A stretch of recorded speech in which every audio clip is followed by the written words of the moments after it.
Okay guys, so good morning. So we're gonna go ahead and start off with chapter 3 and 4 of Holes. If you didn't get a chance to catch up yet, please do. Chapters 1 and 2 are posted on the YouTube station. If not, make sure that you have a pillow and a comfy spot to listen to the read, as well as your book or the PDF version of that. Today on your homework, you will be doing a reading comprehension question. So you want to think of, what do you know so far about Stanley? And in these next 2 chapters, you're going to find out a lot about him and why he's going to Camp Green Lake. You need to be detailed in your answer. Be sure that you're using quotes from the book, information that you can pull from that would be great. And then you'll be doing vocabulary. You'll have 3 words, which are the 3 that you did yesterday. So it's a review of those 3 words: stifling, perseverance, and desolate. And you will need to go ahead and choose the best word to complete the sentences that I gave you. Okay, so let's go ahead and start off with chapter 3. Just as a review, remember, we've already found out what Camp Green Lake kind of looks like and the feel of it. So by now you have a pretty good idea and opinion of what that place is in your head. So if you're using your imagination, you can kind of fill that place out. Chapter 3. Stanley Yelnats was the only passenger on the bus, not counting the driver or the guard. The guard sat next to the driver with his seat turned around, facing Stanley. A rifle lay across his lap. Stanley was sitting about 10 rows back, handcuffed to his armrest. His backpack lay on the seat next to him. It contained his toothbrush, toothpaste, and a box of stationery his mother had given him. He'd promised to write her at least once a week. He looked out the window, although there wasn't much to see, mostly fields of hay and cotton. He was on a long bus ride to nowhere. The bus wasn't air-conditioned, and the hot, heavy air was almost as stifling as the handcuffs. Stanley and his parents had tried to pretend that he was just going away to camp for a while, just like the rich kids do. When Stanley was younger, he used to play with stuffed animals and pretend the animals were all at camp. Camp fun and games, he called it. Sometimes he'd have them play soccer with a marble. Other times they'd run an obstacle course or a bungee, jumping off a table, tied to broken rubber bands. Now Stanley tried to pretend he was going to camp fun and games. Maybe he'd make some friends, he thought. At least he'd get to swim in the lake. He didn't have any friends at home. He was overweight, and the kids at his middle school often teased him about his size. Even his teachers sometimes made cruel comments without realizing it. On his last day of school, his math teacher, Miss Bell, taught ratios. As an example, she chose the heaviest kid in class and the lightest kid in the class and had them weigh themselves. Stanley weighed 3 times as much as the other boy. Miss Bell wrote the ratio on the board, unaware of how much embarrassment she had caused both of them. Stanley was arrested later that day. He looked at the guard who sat slumped in his seat and wondered if he had fallen asleep. The guard was wearing sunglasses, so Stanley couldn't see his eyes. Stanley was not a bad kid. He was innocent of the crime for which he was convicted. He'd just been at the wrong place at the wrong time. It was all because of his no-good, dirty, rotten, pig-stealing great-great-grandfather. He smiled. It was a family joke. Whenever anything went wrong, they always blamed Stanley's no-good, dirty, rotten, pig-stealing great-great-grandfather.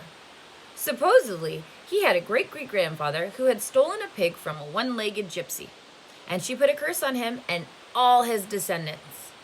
Stanley and his parents didn't believe in curses, of course, but whenever anything wrong, it felt good to be able to blame someone. Things went wrong a lot. They always seemed to be in the wrong place at the wrong time. He looked out the window at the vast emptiness. He watched the rise and fall of a telephone wire. In his mind, he could hear his father's gruff voice softly singing to him. If only the woodpecker sighs. The bark on the tree was just a little bit softer. While the wolf waits below, hungry and lonely, he cries to the moon, if only, if only. It was a song his father used to sing to him. The melody was sweet and sad, but Stanley's favorite part was when his father could howl the word moon. The bus hit a small bump, and the guard sat up, instantly alert. Stanley's father was an inventor. To be a successful inventor, you need 3 things: intelligence, perseverance, and just a little bit of luck. Stanley's father was smart and had a lot of perseverance. Once he started a project, he could work on it for years, often going days without sleep. He just never had any luck. Every time an experiment failed, Stanley could hear him cursing his dirty, rotten, pig-stealing great-great-grandfather. Stanley's father was also named Stanley Yelnats. Stanley's father's full name was Stanley Yelnats III. Our Stanley is Stanley Yelnats IV. Everyone in his family had always liked the fact that Stanley Yelnats was spelled the same frontward and backward. So they kept naming their sons Stanley Yelnats. Stanley was an only child, as was every other Stanley Yelnats before him. All of them had something else in common. Despite their awful luck, they always remained hopeful. As Stanley's father liked to say, I learn from failure. But perhaps that was part of the curse as well. If Stanley and his father weren't always hopeful, then it wouldn't hurt so much every time their hopes were crushed. Not every Stanley Yelnats has been a failure, Stanley's mother often pointed out. Whenever Stanley or his father became so discouraged that they actually started to believe in the curse. The first Stanley Yelnats, Stanley's great-grandfather, had made a fortune in the stock market. He couldn't have been too unlucky. At such times, she neglected to mention the bad luck that befell the first Stanley Yelnats. He lost his entire fortune when he was moving from New York to California. His stagecoach was robbed by the outlaw Kissin' Kate Barlow. If it weren't for that, Stanley's family would now be living in a mansion on a beach in California. Instead, they were crammed in a tiny apartment that smelled of burning rubber and foot odor. Ugh. If only. The apartment smelled the way it did because Stanley's father was trying to invent a way to recycle old sneakers. The first person who finds a use for old sneakers, he said, will be a very rich man. It was the latest project that led to Stanley's arrest. The bus ride became increasingly bumpy because the road was no longer paved. Actually, Stanley had been impressed when when he first found out his great-grandfather was robbed by Kissin' Kate Barlow. True, he would have preferred living on the beach in California, but it was still kind of cool to have someone in your family robbed by a famous outlaw. Kate Barlow didn't actually kiss Stanley's great-grandfather. That would have been really cool, but she only kissed the men that she killed. Instead, she robbed him and left him stranded in the middle of the desert. He was lucky to have survived, Stanley's mother was quick to point out. The bus was slowing down. The guard grunted as he stretched out his arms. "Welcome to Camp Green Lake," said the driver. Stanley looked out the dirty window. He could not see a lake, and hardly anything was green. Okay, so now would be a good time to pause if you want to pause the video. I'm going to continue on with chapter 4, and then you can go ahead and start your assignment. Okay, chapter 4. Stanley felt somewhat dazed as the guard unlocked his handcuffs and let him off the bus. He's been on the bus for over 8 hours. "Be careful," the bus driver said as Stanley walked down the steps. Stanley wasn't sure if the bus driver meant for him to be careful going down the steps or if he was telling him to be careful at Camp Green Lake. "Thanks for the ride," he said. His mouth was dry and his throat hurt. He stepped onto the hard, dry dirt. There was a band of sweat across his wrist where the handcuff had been. The land was barren and desolate. He could see a few rundown buildings and some tents. Farther away, there was a cabin beneath 2 tall trees. Those 2 trees were the only plant life that he could see. There weren't even weeds. The guard led Stanley into a small building. A sign on front said, "You are entering Camp Green Lake, Juvenile Correctional Facility." Next to it was another sign which declared that it was a violation of the Texas Penal Code to bring guns, explosives, weapons, drugs, or alcohol onto the premises. As Stanley read the sign, he couldn't help but think, well, duh. The guard led Stanley into the building, where he felt the welcome relief of air conditioning. A man was sitting with his feet up on a desk. He turned his head when Stanley and the guard entered, but otherwise didn't move. Even though he was inside, he wore sunglasses and a cowboy hat. He also held a can of soda, and the sight of it made Stanley even more aware of his own thirst. He waited while the bus guard gave the man some papers to sign. "That's a lot of sunflower seeds," the bus guard said. Stanley noticed a burlap sack filled with sunflower seeds on the floor next to the desk.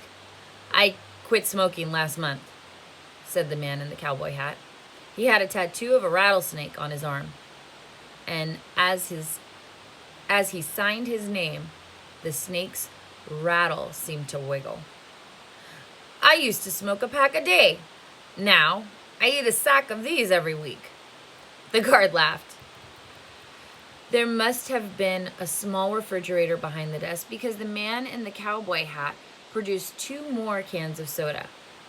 For a second, Stanley hoped that one might be for him, but the man gave one to the guard and said the other was for the driver.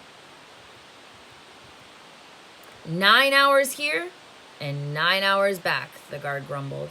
What a day! Stanley thought about the long, miserable bus ride and felt sorry for the guard and the bus driver. The man in the cowboy hat spit sunflower seed shells into a waste paper basket. Then he walked around the desk to Stanley. "My name is Mr. Sir," he said. "Whenever you speak to me, you must call me by my name. Is that clear?" Stanley hesitated. Yes, Mr. Sir," he said, though he couldn't imagine that was really the man's name. "You're not in Girl Scouts anymore," Mr. Sir said.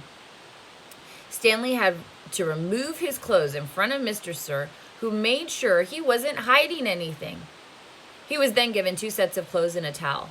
Each set consisted of a long-sleeve orange jumpsuit and an orange t-shirt and yellow socks. Stanley wasn't sure if the socks had been yellow originally. He was given white sneakers, an orange cap, and a canteen made of heavy plastic, which unfortunately was empty. The cap had a piece of cloth sewn on the back of it for neck protection. Stanley got dressed. The clothes smelled like soap. Mr. Sir told him he should wear 1 set to work and 1 set for relaxation. Laundry was done every 3 days. On that day, his work clothes would be washed.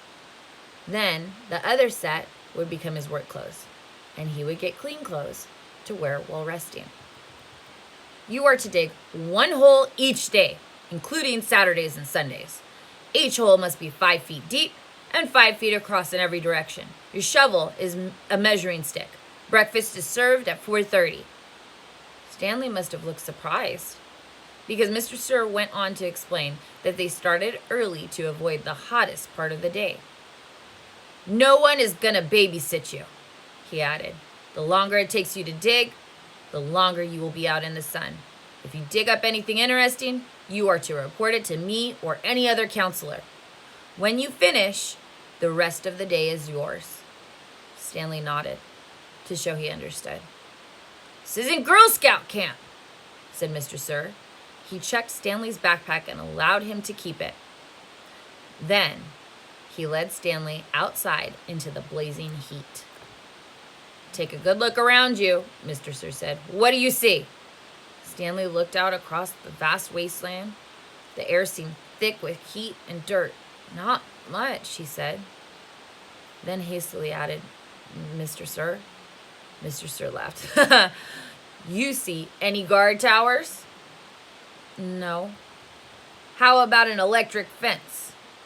"No, Mr. Sir." "There's no fence at all, is there?" "No, Mr. Sir." "You want to run away?"